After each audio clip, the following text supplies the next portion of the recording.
banget sama tugas-tugas. Mana banyak banget. Aku males banget ngerjain, Teteh. Sebel. Yaudah ya, Teh. Segitu aja. Kasih.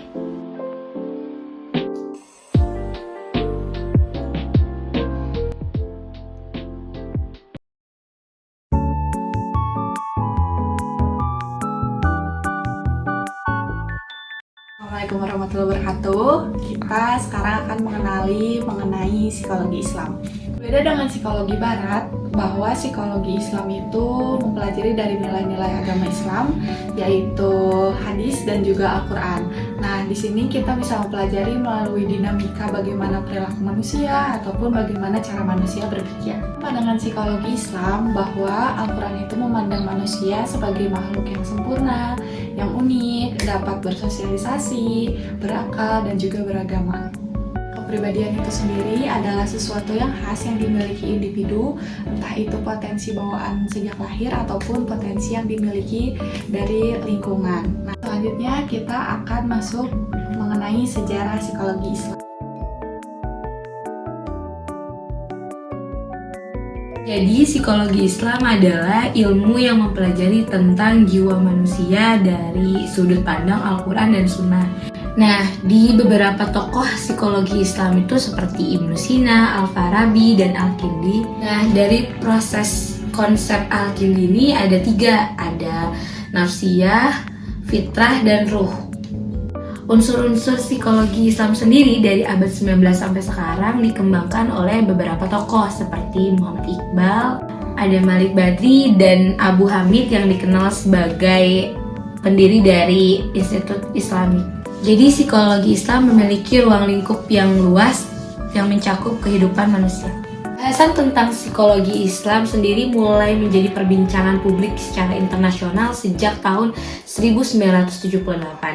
Pada tahun itu juga di Universitas Riyadh, Arab Saudi, berlangsung simposium internasional yang membahas tentang psikologi Islam sendiri. Kemudian pada tahun 1979, terbitlah buku yang berjudul The Dilemma of Muslim Psychologists yang ditulis oleh Malik Badri dan terbit di Inggris. Berbeda dengan psikologi Barat, kajian tentang manusia mengembangkan mengenai psikologi yang berdasarkan pendekatan diri kepada Tuhan, yaitu Allah Subhanahu wa Ta'ala.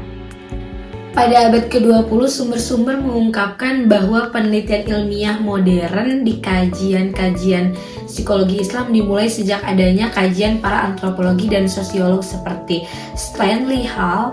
Kontribusi terbesar yang terjadi di sekitar pergantian abad ke-19, abad ke-20 adalah terbitnya 2 buku menghasilkan grand teori psikologi agama, yaitu buku karya Diller Starbuck yang berjudul The Psychology of Religion 1899 dan buku William James yang berjudul The Varieties of Religion Experience 1902.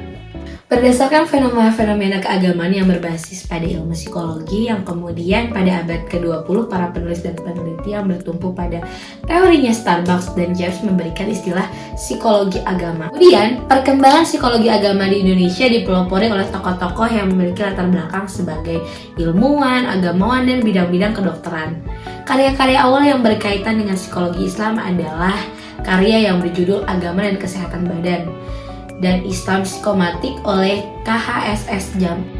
Untuk menetapkan secara pasti kapan psikologi agama mulai dipelajari memang agak terasa sulit.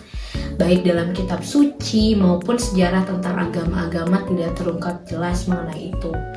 Namun demikian, walaupun tidak secara lengkap, ternyata permasalahan yang menjadi ruang lingkup kajian psikologi agama sendiri banyak dijumpai baik melalui informasi kitab suci maupun sejarah agama.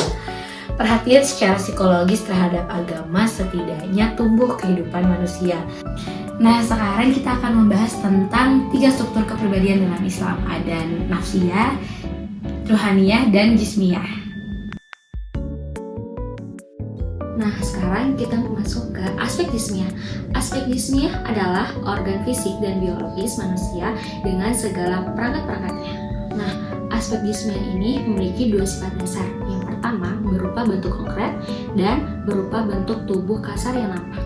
Yang kedua, sifat dasar manusia yaitu berupa bentuk abstrak dan berupa nyawa halus dan menjadi bentuk sarana kehidupan tubuh. aspek abstraktisme ini akan mampu berinteraksi dengan aspek nafsiyah dan ruhaniyah manusia. Nah, dapat kita simpulkan bahwa aspektisme ini sangat tunduk kepada sunatullah dan hukum-hukum alam. Nah, ini disebabkan karena di samping keberadaan kehidupan substansi lain yang tidak memiliki pemikiran, perasaan, kebebasan, kemauan. Dengan kata lain, aspek ini bersifat deterministik dan mekanistik.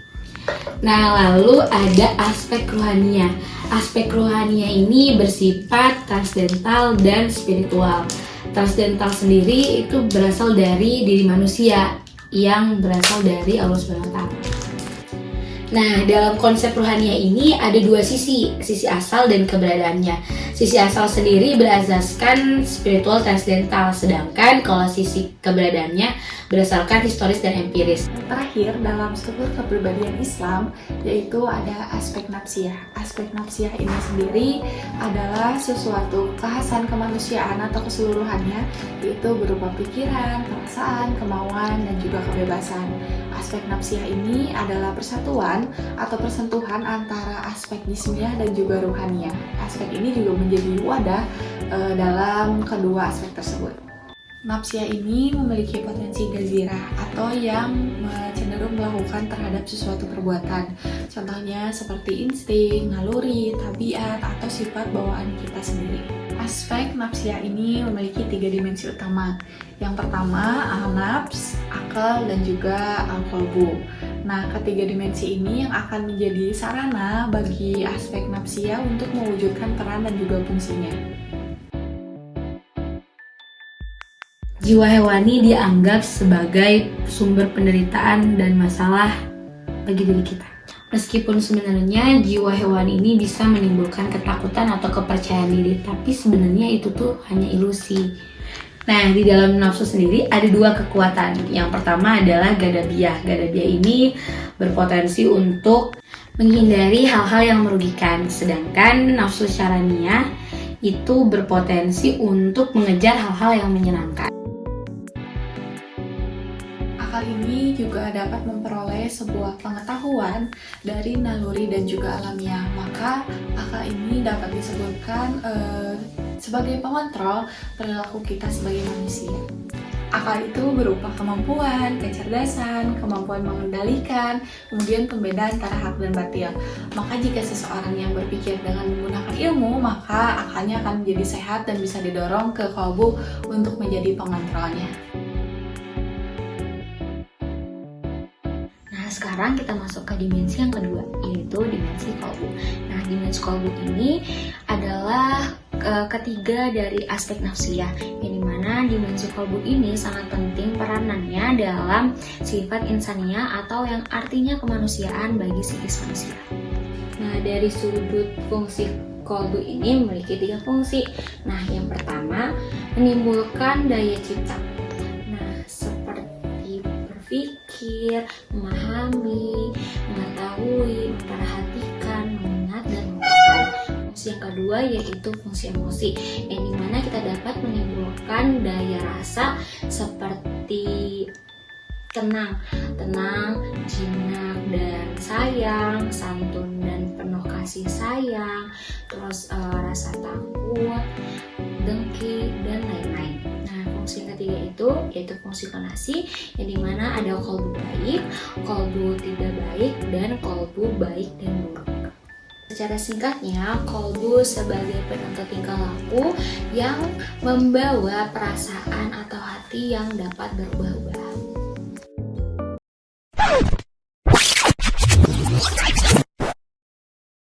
Masih ingat dengan salah satu mahasiswa ini? Bagaimana jika masalah ini kita dikaitkan dengan nafs, akal, dan qalbu?